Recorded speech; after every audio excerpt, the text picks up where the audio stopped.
اب یہاں دو باتیں قابل تحقیق تھیں۔ ایک بات یہ ہے کہ ترجمہ الباب کے ساتھ حدیث کی کیا مناسبت ہے۔ ترجمہ الباب وہ تو وحی کے بارے میں اور حدیث نیت کے بارے میں۔ حدیث کس کے بارے میں ہے؟ نیت کے بارے میں۔ اور ترجمہ الباب جو ہے وہ وحی کے بارے میں۔ اس کے درمیان مناسبت کیا ہے؟ علماء کرام فرماتے ہیں کہ وحی بنیاد ہے وجوب اعمال کے لیے۔ میں آسان تعبیر کرتا ہوں، وحی بنیاد ہے وجوب اعمال کے لیے، اور نیت یہ مدار ہے وجود اعمال کے لیے۔ وجود اعمال نیت سے ہے یا نہیں ہے؟ تو وجود اعمال سمجھ گئے؟ وجود اعمال کے لیے بنیاد ہے نیت۔ عام اعمال کے اندر آپ نیت کرتے ہیں، ارادہ کرتے ہیں تو کوئی عمل کرتے ہیں۔ جو دنیاوی اعمال ہے، دین کے اعمال ہے، تو دل میں ایک جانے کا فیصلہ کر لیتے ہیں کہ اس کے پیچھے جانا ہے، تو وجود اعمال وہ نیت پر ہے۔ اکثریت کا مسئلہ ہے۔ عموماً وجود اعمال صدور اعمال سے وہ تعبیر کرتے ہیں۔ صدور اعمال اس کا مدار نیت ہے، اور وجوب اعمال کے لیے مدار وحی ہے۔ سمجھ گئے؟ تو دونوں مبدأ ہو گئے، دونوں کیا ہو گئے؟ مبدأ ہو گئے۔ وحی مبدأ الوجوب ہے اور نیت مبدأ الوجود ہے۔ سمجھ گئے؟ نیت وحی مبدأ الوجوب ہے اور نیت مبدأ الوجود ہے۔ اللہ اکبر کبیرہ۔ یہ تو بنیادی ضروری بات تھی کہ یہ حدیث کا ترجمہ الباب کے ساتھ کیا مناسبت ہے۔ دوسری بات کہ نیت اور ارادے میں فرق ہے یا نہیں ہے۔ تو نیت اور ارادے میں فرق ہے۔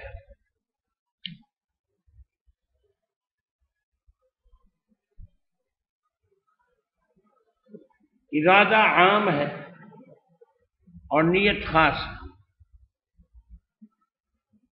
ارادہ عام ہے اور نیت جس کام کا آپ کرتے ہیں،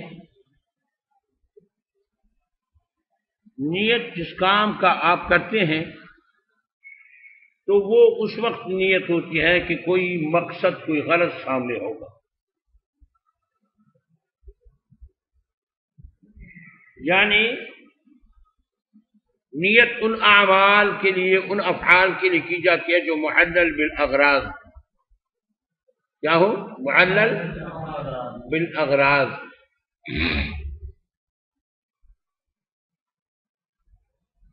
اور ارادہ عام ہے کہ معلل بالاغراض ہوں یا نہ ہوں۔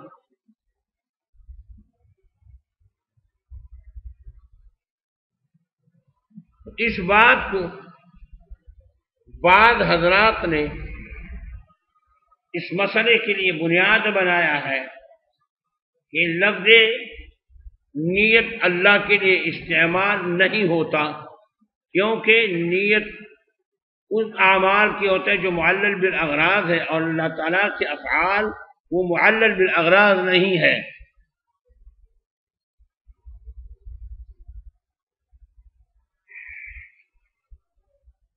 اللہ تعالیٰ کے افعال وہ معلل بالاغراض نہیں ہے، اسی وجہ سے لفظ نیت اللہ کے لیے استعمال نہیں ہو سکتا۔ یوں نہیں کہہ سکتے کہ نوى اللہ تعالی، اور لفظ ارادہ اللہ کے لیے استعمال ہو سکتا ہے۔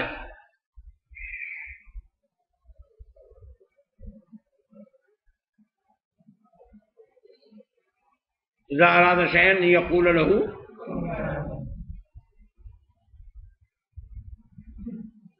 تو لفظ ارادہ اللہ کے لیے استعمال ہو سکتا ہے کیونکہ اس میں معلل بالاغراض ہونا ضروری نہیں ہے، اور لفظ نیت میں لفظ نیت ان افعال کے لیے استعمال ہوتا ہے جو معلل بالاغراض ہوتے ہیں، اور اللہ تعالیٰ کے افعال معلل بالاغراض نہیں ہے، اسی وجہ سے اللہ کے لیے لفظ نیت استعمال نہیں ہوتا۔ یہ فلاسفہ کی بات ہے۔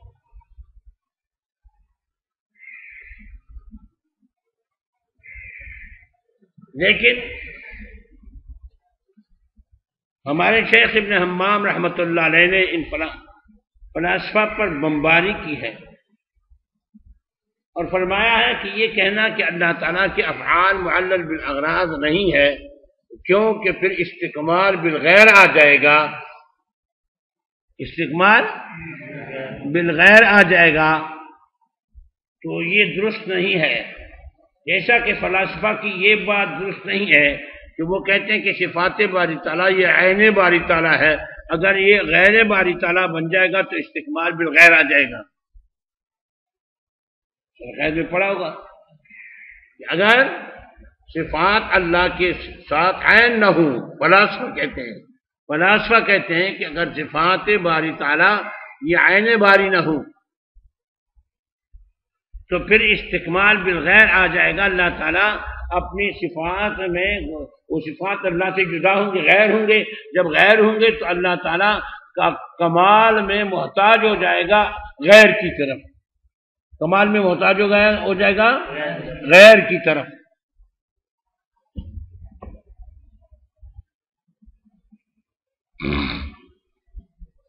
نہیں سمجھے میری بات کو؟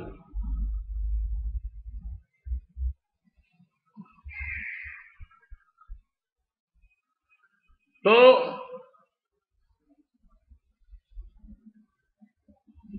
ہمارے علماء کرام فرماتے ہیں، شیخ ابن حمام رحمۃ اللہ علیہ نے بھی تحریر میں فرمایا ہے، اصول فقہ میں اس کی کتاب ہے، اور شاہ صاحب رحمۃ اللہ علیہ نے بھی فرمایا ہے کہ یہ بات ان کی درست نہیں ہے، یہ بات بھی درست نہیں کہ اللہ تعالیٰ کے افعال معلل بالاغراض نہیں ہے، معلل بالاغراض۔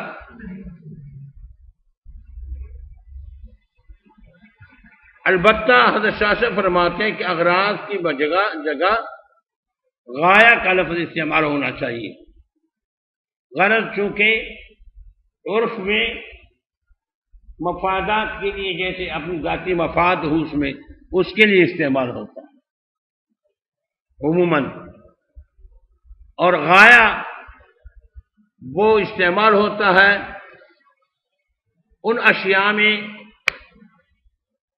جو عام ہو، چاہے اس میں اپنا فائدہ ہو نہ ہو، کسی اور کے فائدے کے لیے کرنا ہو، سمجھ گئے؟ تو وہ فرماتے ہیں کہ چونکہ غایہ اور غرض میں باریک سا فرق ہے تو اغراض کے بجائے غایہ کا لفظ استعمال کرنا بہتر ہے۔ سمجھ گئے میری بات کو؟ تو اللہ تعالیٰ جل جلالہ عم نوالہ جو افعال کرتے ہیں اس کا غایہ ہوتا ہے، اس کا غایہ ہوتا ہے، اور اس سے استقمال بالغیر نہیں آتا۔ جو صفات باری تعالیٰ ہے وہ غیر ہے، اور اس سے اللہ تعالیٰ کی ذات میں استقمال بالغیر نہیں آتا۔ کیوں؟ آپ سمجھے نہیں ہے، فلاسفہ استقمال بالغیر تب آتا کہ اللہ تعالیٰ کی ذات وہ خود کامل نہ ہوتا، اللہ تعالیٰ بذات ہی کامل ہے، اور یہ صفات یہ ان کے فروع ہیں۔ یہ کیا ہے؟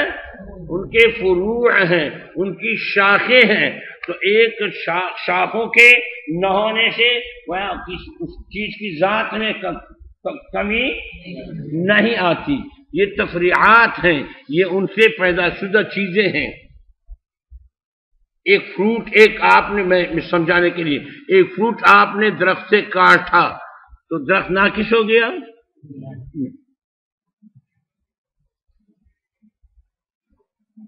درخت ناقص ہو گیا، فروٹ جدا ہو گیا درخت سے، اب درخت کے ساتھ ہے، پھر آپ نے اس سے جدا کر دیا تو درخت ناقص ہو گیا؟ درخت ناقص نہیں ہوا. سمجھانے کے لیے تو اللہ تعالیٰ کی ذات خود کامل ہے. اور حضرت شیخ انور رحمۃ اللہ علیہ نے عجیب مواخذہ فرمایا ہے کہ ارسطو اور شیخ ابو علی سینا نے شفا میں کہا ہے کہ علم باری یہ علم حصولی ہے، اور علم حصولی تو جب ہو گیا تو علم باری اللہ کی ذات سے جدا ہوا.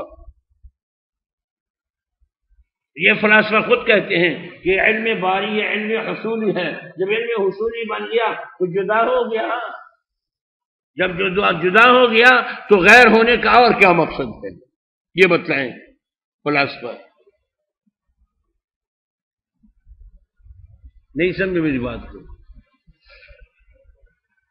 تو حضرت فرماتے ہیں کہ یہ تب ہوتا کہ اللہ تعالیٰ کی ذات خود کامل نہ ہوتی اور صفات کی وجہ سے ان کو کمال حاصل ہوتا. اللہ تعالیٰ کی ذات خود کامل ہے اور یہ صفات میں ان سے پیدا شدہ، یہ ان کی فروع ہیں. یہ ان کے کیا ہے؟ حضرت شاہ سے فرماتے ہیں، ابن حمام رحمۃ اللہ علیہ نے بہت پیاری تعبیر کی ہے کہ یہ ان کے فروع ہیں. یہ ان کے کیا ہے؟ فروع. بلا تشبیہ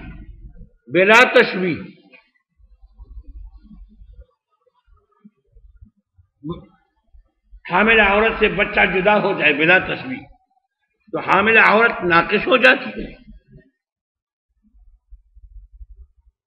یہ ان سے پیدا شدہ ہے یہ نہیں ہے. بلا تشبیہ میں نے مثال میوے کے دے دی. وہ فرماتے ہیں کہ اللہ تعالیٰ کی ذات خود کامل ہے اور فرماتے ہیں جیسے سورج ہے. اب سورج منور ہے ذات ہی، اب اس کا نور اگر آپ سے چھپ جائے تو سورج کی نورانیت ختم نہیں ہوتی، ان کے ذات کے اندر نور موجود ہے یا نہیں ہے؟ اگر بادل سے چھپ جائے تو آپ سے اس کی شعاعیں چھپ گئی یا نہیں چھپ گئی؟ اب سورج میں کوئی فرق آیا؟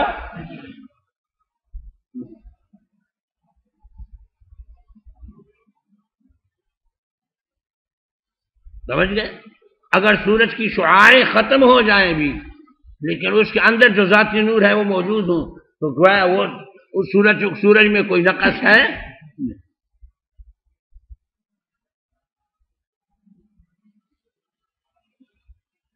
سمجھ؟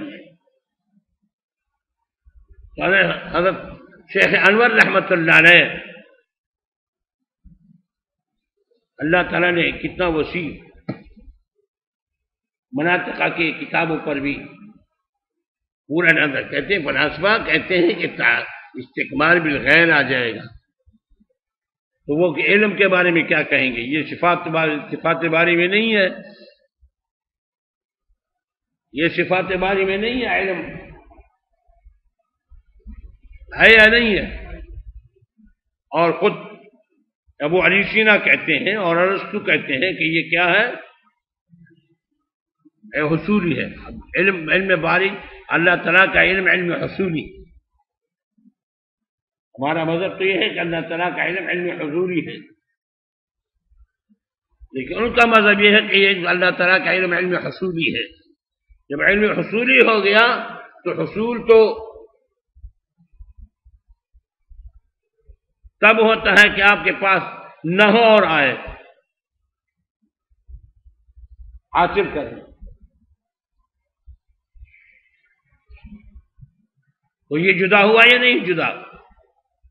تو علم صفات باری میں نہیں ہے.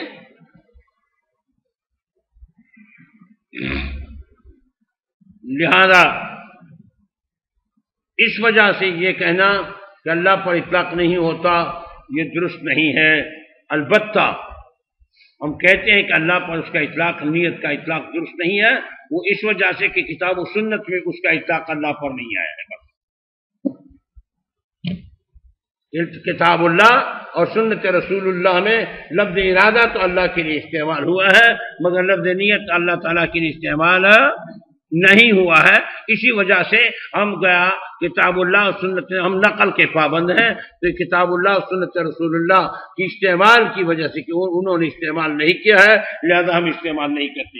اس وجہ سے نہیں کہ اللہ تعالیٰ کے افعال معلل بالاغراض یا معلل بالغایات، جیسا کہ فلاسفہ کہتے ہیں۔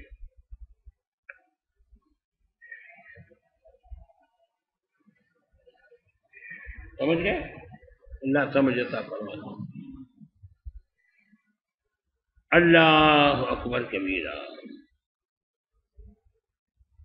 تو یہ تو نیت اور ارادے کے بارے میں، نیت اور ارادے کے بارے میں تفصیل آپ کو سنا دیا۔ باقی یہاں حضرت شیخ انور رحمۃ اللہ علیہ نے فرمایا ہے کہ جو روایت حمیدی کی ہے، اس میں جو ان کا اپنا ذاتی نسخہ ہے، حمیدی کا ذاتی کتاب ہے اور ان کی ذاتی روایات ہیں، بخاری نہیں، بخاری تو امام بخاری کے تھے استاد تھے، تو اس کی اصلی جو روایات جس نے جمع کیے ہیں تو اس میں انما الاعمال بالنیات وانما لامرئ ما نوى فمن كانت هجرته الى الله ورسوله، یہ ہے اسی۔ اس سے معلوم ہوا کہ امام بخاری نے کٹنگ کی ہے قصد۔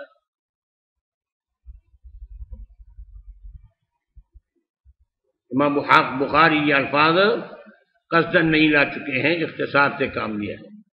اب یہ اختصار کیوں کر لیا ہے تو حافظ ابن حجر نے اس کے لیے توجیہ کی ہے، اس میں تزکیہ اپنی نفس کی صفائی اور مدح آتا تھا کہ میرا یہ عمل اللہ کے لیے ہے، کیونکہ عمل تو امام بخاری یہ حدیث لا رہے ہیں اخلاص کے لیے، تو وہ اپنا یہ نہیں بتلاتے کہ میں مخلص ہوں، میں ایسا ہوں، اپنا تزکیہ اپنی صفائی، ولیکن اللہ یزکی من یشاء ہے نہیں ہے۔ تو انما الاعمال بالنیات وانما لامرئ ما نوى فمن كانت هجرته الى الله ورسوله فهجرته الى الله ورسوله۔ سمجھ گئے؟ یہ بات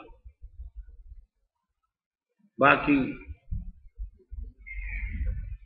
تو اس وجہ سے نیت کا اطلاق اللہ تعالیٰ پر جو نہیں ہوتا وہ اس وجہ سے نہیں کہ وہ معلل بالاغراض، بلکہ اس وجہ سے کہ کتاب و سنت میں اس کا اطلاق اللہ پر نہیں ہوا ہے اور لفظ ارادے کا اطلاق ہوا ہے، تو اسی لیے وجہ سے ہم کتاب و سنت میں پابند ہے، اللہ کے بارے میں وہی الفاظ استعمال کریں گے جو اللہ تعالیٰ یا اللہ کے نبی نے استعمال کیے ہوں، یا اس کے بارے میں ہم اپنی طرف سے اختراع اور ایجادات نہیں کریں گے۔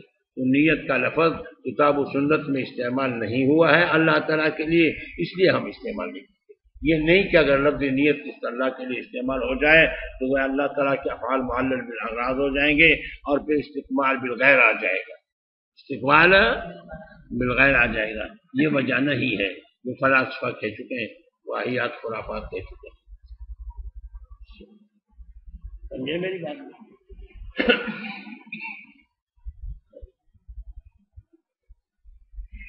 اللہ اکبر کبیرہ۔ باقی تفصیل تو میں نے بتا دی تھی کہ نیت کے بارے میں یہ کھینچتانی کہ نیت ہے اور نیت نہیں ہے، اور شوافی اس اختلاف کرتے ہیں کہ اردو میں نیت ہے، فلان انما الاعمال بالنیات انما الاعمال بالنیات، وہ تفصیل میں بتا چکا ہوں کہ یہ بات ان کی درست نہیں ہے، کیونکہ اگر یہ ضابطہ مان بھی لے، ایک منٹ کے لیے مان بھی لے، تو معاملات میں وہ بھی نیت ضروری نہیں سمجھتے، حالانکہ انما الاعمال بالنیات یہ تو پوری ضابطہ ہے یہ تو عام ہے، یہ تو عبادات کے ساتھ مختص نہیں ہے، یا عبادات کے ساتھ مختص ہاں؟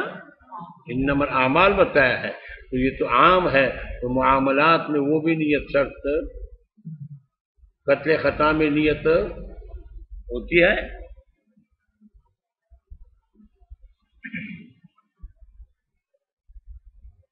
لیکن قتل خطا متحقق ہو جاتا ہے اور اس پر جزا بھی مرتب، سزا بھی ہے یا نہیں ہے، دیت ہے یا نہیں ہے، وہ بھی مانتے ہیں۔ اس لیے اس حدیث سے یہ استدلال کرنا یہ درست نہیں ہے، اور درست بات یہی ہے کہ اس حدیث کا تعلق وہ صحت و عمل یا فساد عمل سے نہیں ہے، بلکہ اس کا تعلق اخلاص سے ہے کہ اگر اللہ کے لیے کوئی عمل ہو تو وہ اللہ کو قبول ہوگا، اور اگر اللہ کے لیے عمل نہ ہو تو اللہ کو وہ عمل قبول نہیں ہوگا۔ یہاں ایک پیاری بات اور سنا دوں، کہتے ہیں کہ جنت میں جو خلود ہے، جنت میں جو خلود ہے خالدین فیہا، یا جہنم میں جو خلود ہے، یہ خلود جہنم میں جانا تو اعمال پر ہے، جنت میں جانا تو اعمال پر ہے، لیکن اس میں خلود نیت کی وجہ سے،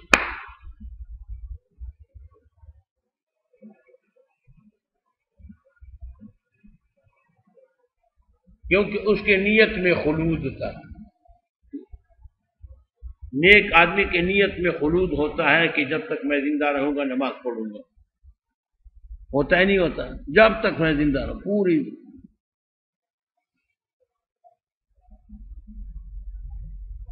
اس کے نیت میں خلود ہوتا ہے، چاہے وہ 2 سال پہ مرتا ہے، 4 سال پہ مرتا ہے، 10 سال بعد مرتا ہے، 6 سال بعد، نیت دوام کی ہوتی ہے۔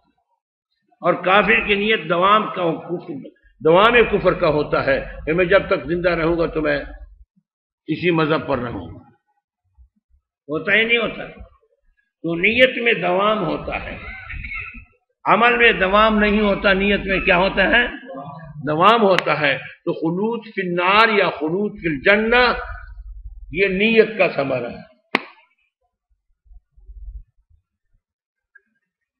دخول فی الجنہ یا دخول فی النار یہ عمل کا ثمرہ ہے، اور خلود فی الجنہ اور خلود فی النار یہ نیت کا ثمرہ ہے۔ عمل میں دوام ہو ہی نہیں سکتا، وہ تو کاٹنے والی چیز ہے، انسان مرنے والا ہے، لیکن نیت میں دوام ہو سکتا ہے کہ جتنے سال میں زندہ رہوں، جذبہ یہی ہوتا ہے مسلمان کا، یہی کہ میں مسلمان رہوں گا، کافر کا یہی ہوتا ہے کہ میں کافر رہوں گا، والعیاذ باللہ۔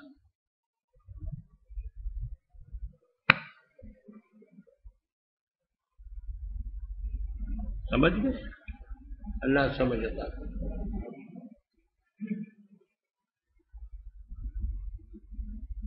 اللہ اکبر کبیرہ۔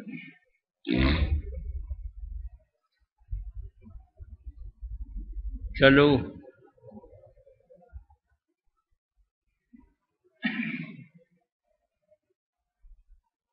کچھ آگے چلیں گے۔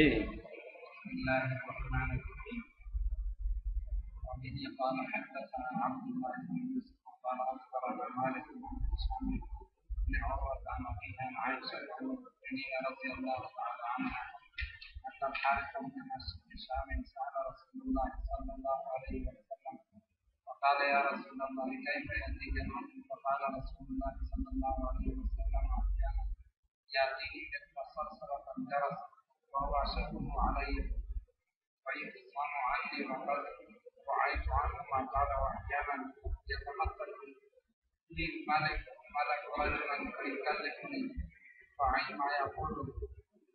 قالت عائشة رضي الله تعالى عنها ولقد رأيت ينزل عليه الوحي في اليوم الشديد البرد ويفصح عنه وأن جبينه لا يتفصل عرقا. اللہ اکبر کبیرہ۔ امام مالک سے مراد امام مالک مراد ہے جو مذہب کے مالک ہے۔ یہ امام بخاری کے ایک واسطے سے استاد رہے. یوسف عبداللہ ابن یوسف قال اخبرنا مالک. ہشام بن عروہ جو عروہ بن زبیر رضی اللہ تعالیٰ عنہ کے بیٹے ہیں، حضرت زبیر کے پوتے ہیں، سمجھ گئے. اور حضرت عروہ حضرت عائشہ کے بانجے. یہ اس لیے بتلاتا ہوں کہ ایک مرتبہ ایسا ہوا، ایک مدرسے میں ایک استاد پر، یہ کسی نے مجھے سنایا لیل اتفاق، ایک استاد پر شاگرد نے یہ سوال کیا. وہ حدیث میں آتا ہے کہ حضرت عائشہ کی روایت ہے کہ فقبل بعض ازواجہ، حضور نے بعض بیویوں کو بوسہ دیا. تو حضرت عروہ نے فرمایا کہ ما ہی الا انت. حضرت عائشہ نے تبسم فرمایا اور شاگرد نے سوال کیا کہ استاد جی ام المومنین کے ساتھ حضرت عروہ کا یہ بے تکلفی ہے کیسے؟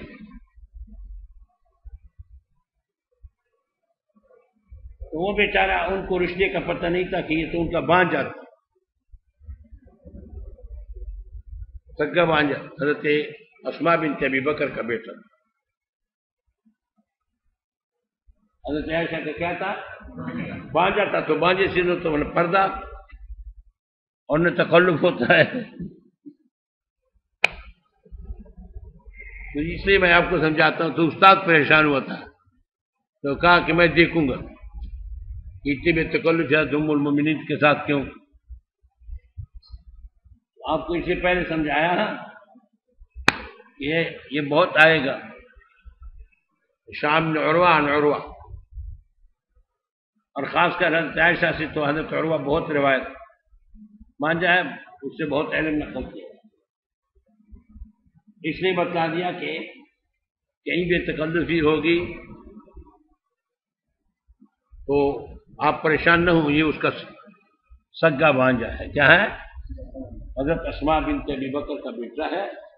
حضرت اسماء بنت ابی بکر حضرت عائشہ رضی اللہ تعالی عنہا کی بہن ہے. سمجھ گئے؟ ہاں، تو یہ بات اتنی بڑی تو نہیں تھی لیکن انسان پریشان ہو جاتا ہے اس لیے بتلا دیا کہ پھر پریشان نہ ہوں. مشہور بات ہے کہ دارالعلوم دیوبند میں ایک مرتبہ پرچے میں دیا تھا کہ محمد ابن اسماعیل البخاری کا نام کیا تھا. یہ مغالطہ ہوتا ہے کہ محمد ابن اسماعیل البخاری کا نام کیا تھا. اکثر نے کسی نے کیا لکھا، کسی نے کیا لکھا، کیونکہ میں ان کا مقصد یہ تھا کہ یہ تو انہوں نے لکھا ہے تو نام اور ہوگا. غلط فہمی کی وجہ سے کسی نے کیا ہو، کچھ ساتھی جو سمجھدار تھے انہوں نے صحیح لکھا تھا کہ یہی نام ہے جو آپ نے لکھا ہے. تو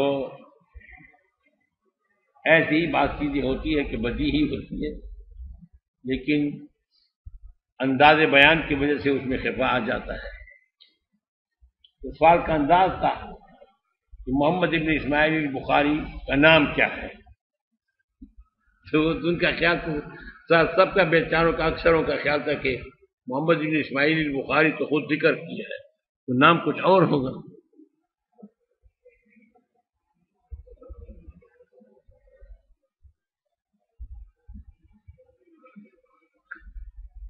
اللہ اکبر کبیرہ. یہ اس لیے عن عائشہ ام المومنین رضی اللہ تعالی عنہا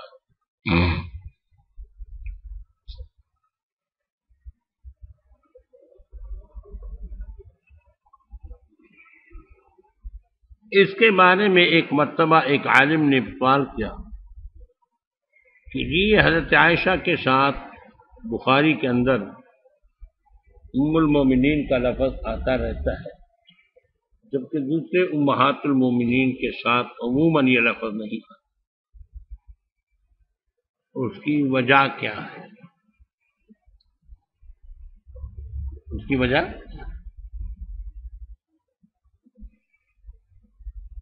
تو میں تو یہی کہوں گا کہ یہ اصل میں امام بخاری رحمۃ اللہ علیہ روافض پر، کہ چونکہ روافض ان پر الزامات لگاتے ہیں، تہمت لگاتے ہیں، اور یہاں تک خمینی نے بکواس کیا تھا کہ اگر میں زندہ رہا اور سعودی حکومت پہ، سعودی عرب پہ میری حکومت آئی تو میں دو بتوں کو نکالوں گا جو روضہ اور حضرت عائشہ کو نکال کر اس پر خط قائم کروں گا۔ اور ان کا یہ عقیدہ ہے کہ امام مہدی جب آئیں گے حضرت عائشہ کو نکالیں گے اور اس پر خط قائم کریں گے۔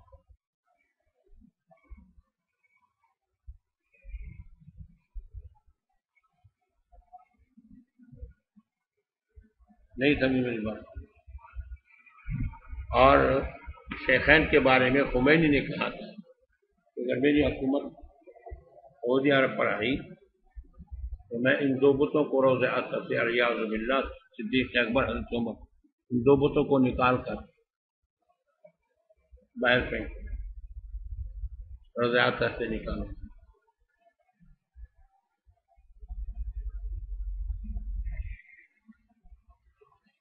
بہرحال اللہ ہمیں سمجھ عطا فرمائے۔ آج مسلمان غافل ہو چکا ہے، دوست و دشمن کو نہیں پہچانا۔ آپ کے کابینے میں مشوروں میں شیعہ بیٹھے تھے، تو جب مسلمانوں کا حال یہ ہو، کابینہ تو خواص ملک کا نام ہوتا ہے، ممبر ہوتے ہیں، پھر ممبر ہونے کے بعد منسٹر ہوتے ہیں، بادشاہ کے ساتھ راز و نیاز کی باتیں ہوتی ہیں، بعض بہت مخفی باتیں ہوتی ہیں، اس میں یہ بیٹھے ہوتے ہیں، ان کے منسٹر ہو۔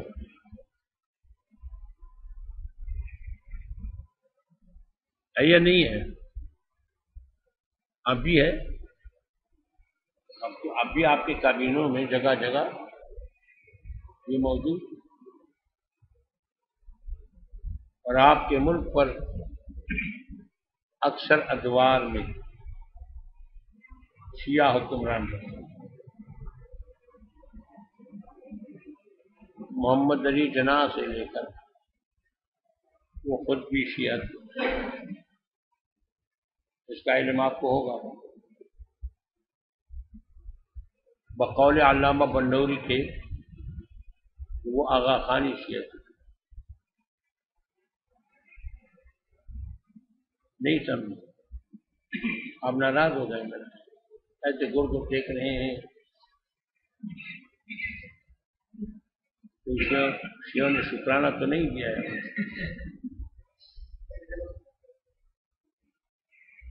محمد علی جناح شیعہ تھے، اس پر اتفاق ہے۔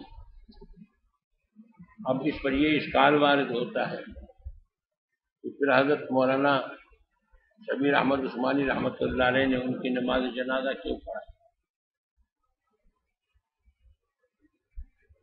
محمد علی جناح نے وصیت کی تھی کہ میری نماز جنازہ علامہ شبیر احمد عثمانی پڑھائے۔ یہ اشکال ہوتا ہے کہ جب شیعہ تھا تو علامہ شبیر احمد عثمانی رحمۃ اللہ علیہ نے جنازہ کیا، اس کے لیے یہ تعویل کرتے ہیں آخر میں توبہ کیا تھا یا فلان کیا تھا یا فلان کیا تھا، واللہ اعلم، علم کو عطا۔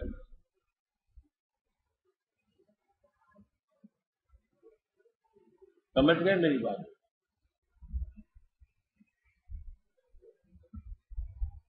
تو چھ شیعہ، ان کی بہن جو بعد میں میدان میں آئے گی فاطمہ جناح، وہ بھی شیعہ تھے جو ایوب خان کے مقابلے میں انتخابات ہوئے۔ محمد علی جناح بھی شیعہ تھے، بھٹو بھی شیعہ تھے، یحییٰ خان بھی شیعہ تھے، سکندر مرزا بھی شیعہ تھے۔ سکندر مرزا جب باہر ملکوں میں مر گئے تو قبر کے لیے جگہ ہوتی نہیں۔ سکندر مرزا شیعہ تھے،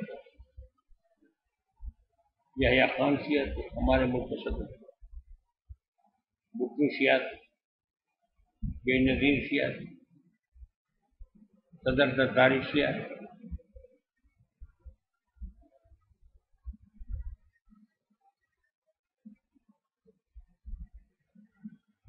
اور پرویز مشرف کے بارے میں تو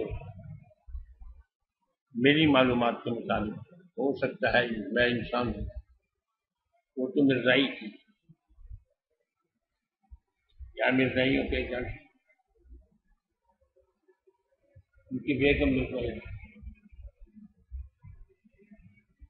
سمجھ گئے؟ آپ کے ملک پر یا مرزائی مسلط رہے، شوکت عزیز کو باہر سے منگوائے، اس کی بیگم بھی مرزائی، جو مرزائیوں کو مسلمان سمجھے وہ کیا ہوتا ہے؟ ہاں،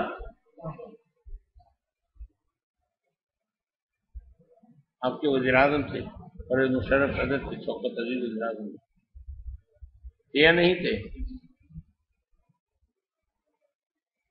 آپ عالم بن رہے ہیں، ذرا تھوڑی سی نظر دنیا پر بھی رکھنی ضروری ہے۔ سمجھ گئے میری بات؟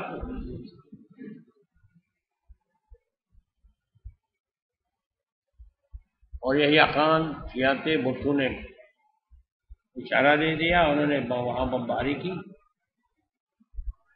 بنگلہ دیش میں، اور بنگلہ دیش ہم سے جدا ہو گیا۔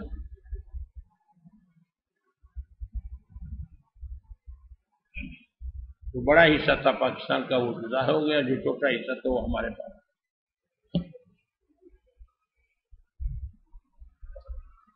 یہ ہماری بدقسمتی یہ ہے کہ عوام تو عوام، ہمارے علماء ان کے ساتھ نرمی کرتے ہیں، بلکہ خمینی کے مزار پر چادر چڑھاتے ہیں، پھولوں کے چادر چڑھاتے ہیں۔ علماء میں سے ایسے لوگ ہیں کہ وہاں جا کر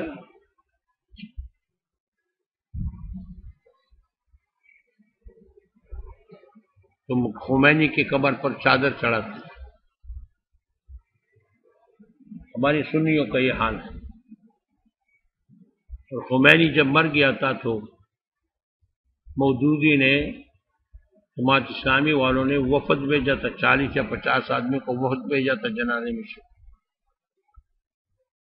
پورا وفد بھیجا تھا۔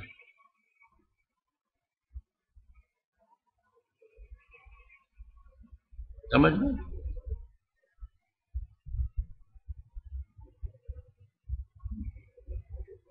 ہمارے دیوبندیوں میں سے بعض ایسے ہیں کہ میں نے بتایا کہ اس کے قبر پر چادر چڑھا، اپنے آپ کو دیوبندی کہتے ہیں۔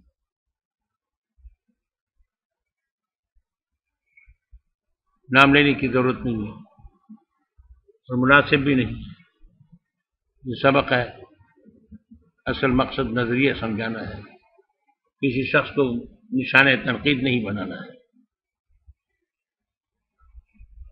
سمجھ گئے میری بات؟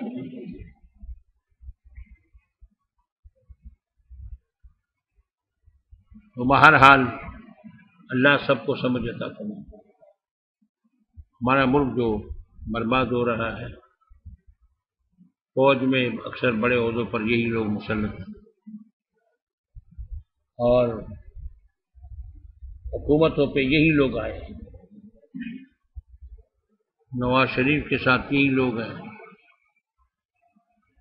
اور MQM میں یہی لوگ ہیں، علماء کو قتل کر لیتے ہیں اور پھر MQM کے سہارا لے کر، پارٹی کا سہارا لے کر وہ ٹوٹ جاتے ہیں۔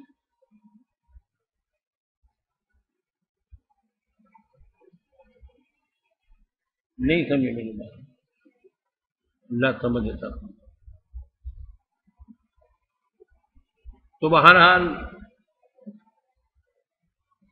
میں یہ نہیں چاہتا کہ ملک میں فسادات ہو یا تم لڑائی لڑو، لیکن کم از کم اپنا نظریہ، اپنا عقیدہ وہ تو پختہ ہونا چاہیے۔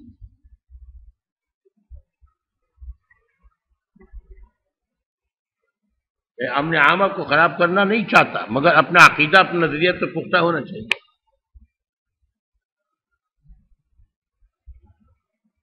اپنے عقیدے میں تو ضعف نہیں ہونا چاہیے۔ سمجھ نہیں میری بات؟ اللہ سمجھتا ہے۔ ہاں،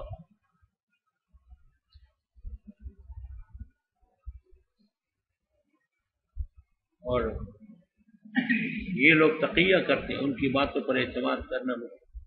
میں کہتا ہوں دو طبقے ایسے ہیں، ایک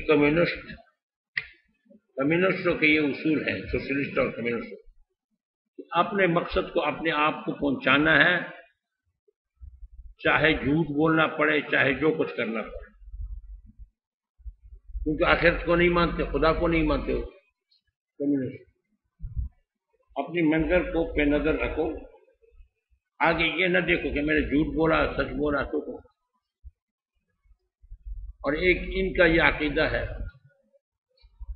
کہ اپنے نظریے کو آپ چھپا سکتے ہیں، اور یہ چھپانا عبادت ہے۔ ان کی کتابوں میں ہے کہ 2 رکعت تقیہ کی نماز، دل سنی جیسے نماز پڑھنا، یہ 70 رکعت کے برابر ہے۔ یہ جھوٹ بولنا ان کے ہاں عبادت ہے۔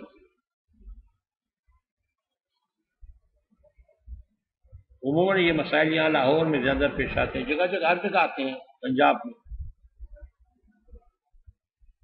کہ جی وہ کہتے ہیں کہ میں شیعہ نہیں ہوں، میں توبہ کرتا ہوں، میں فلان کرتا ہوں، اور پھر کر لیتے ہیں، اور پھر اس کے بعد کھل کر سامنے آ جاتے ہیں، ہاں میں ہوں۔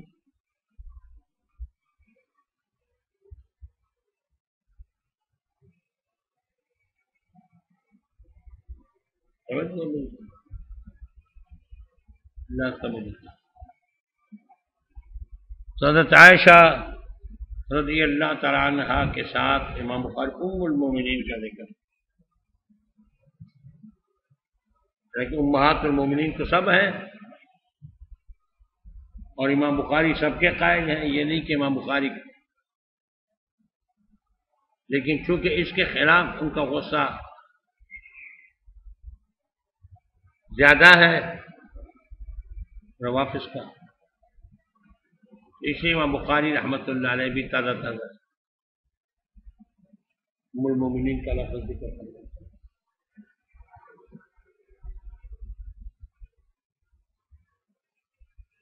اب آپ کہیں گے کہ دیکھو متوجہ ہو جاؤ، آپ کو یہ اعتراض دین میں آئے گا کہ یہ اگر امام بخاری کو شیعوں پر اتنا غصہ تھا روافض پر، تو پھر انہوں نے بخاری کے اندر بعض شیعوں سے روایت کی ہے، بعض راوی ان کے شیعہ ہیں۔ نہیں سمجھے میری بات؟ پھر وہ کیوں کیا ہے؟ اصل میں وہ اس زمانے کے وہ شیعہ جسے امام بخاری روایت کر چکے ہیں، وہ وہی تھے جو صرف تفضیلی حد تک شیعہ تھے، اور وہ صحابہ کرام یا امہات المومنین یا شیخین کے بارے میں گستاخی کا تصور بھی نہیں کر سکتے، صرف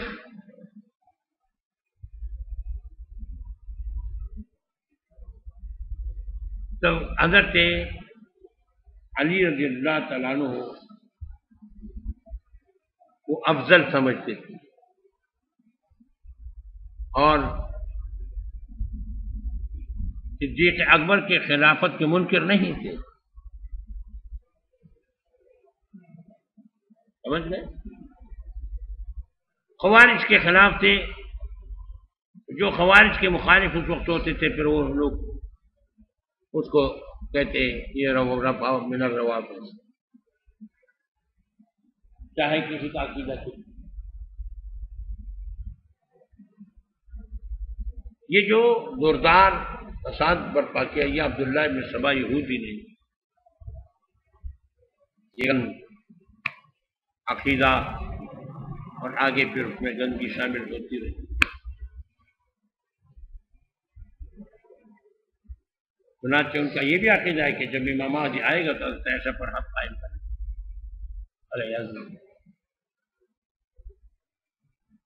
سمجھ گئے؟ اس لیے میں نے اشارہ کر دیا کہ حضرت امام بخاری رحمۃ اللہ علیہ حضرت عائشہ کے ساتھ ام المومنین کا اہتمام کرتے ہیں، باقی امہات المومنین کے ساتھ اس کا اہتمام نہیں ہے. تو اس کی وجہ کیا ہے؟ اس کی وجہ تو مجھے صرف اور صرف یہی معلوم ہوتی ہے کہ وہ غلط عقائد رکھنے والوں پر تعریف کرتی ہے.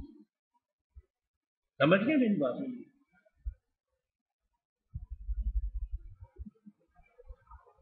فرماتے ہیں وقال عائشہ ام المؤمنین رضی اللہ تعالیٰ عنہ سے روایت ہے ان الحارث ابن ہشام کہ حارث ابن ہشام نے سأل رسول اللہ صلی اللہ علیہ وسلم حضور صلی اللہ علیہ وسلم سے پوچھا وقال یا رسول اللہ، کہنے لگے یا رسول اللہ کیف یاتیک الوحی، تمہارے پاس جب وحی آتی ہے تو اس کی کیفیت کیا ہوتی ہے؟ وقال رسول اللہ صلی اللہ علیہ وسلم، حضور صلی اللہ علیہ وسلم نے فرمایا احیانا یاتینی، کبھی کبھی بعض اوقات میں میرے پاس وحی آتی مثل سلسلۃ الجرس، جیسے گھنٹی کی آواز. سمجھ گئے؟ جرس اصل میں جانور کے گلے میں ڈالتے تھے ٹنگ ٹنگ ٹنگ ٹنگ، ابھی یاد اسی کو جیسے اس کی آواز ٹنگ ٹنگ ٹنگ. اب عقل والے، میں کہتا ہوں یار عقل سے عاری یا عقل والے جو بھی کہتے ہیں، ان کا یہاں اعتراض ہے کہ مثل سلسل الجرس سے پھر گفتگو کیسے معلوم ہو سکتی ہے؟ گفتگو کیسے معلوم ہو سکتی ہے؟ آپ لوگ نے وہ نظارہ شاید نہیں دیکھا ہوگا کبھی ریلوے اسٹیشن پر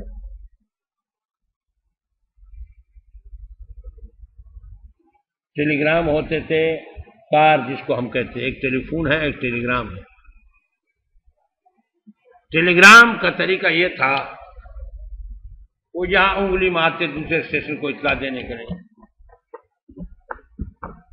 ادھر ہوتا تھا ٹک ٹک ٹک ٹک ٹک ٹک ٹک ٹک ٹک، وہ اسے لکھتے ابھی گاڑی روانہ ہو.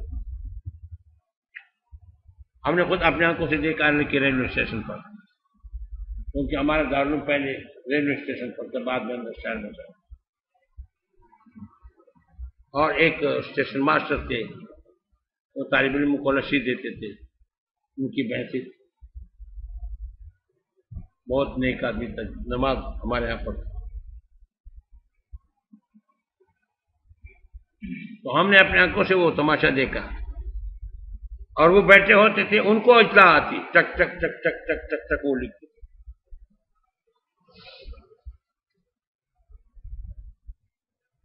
ٹیلی گرام تار جس کو کہتے تھے، پہلے زمانے میں تار کے ذریعے تھے، جب ضروری اطلاع ہوتی، ایمرجنسی ہوتی، کسی فوت کی ہوتی تو تار کے ذریعے سے اطلاع کرتے.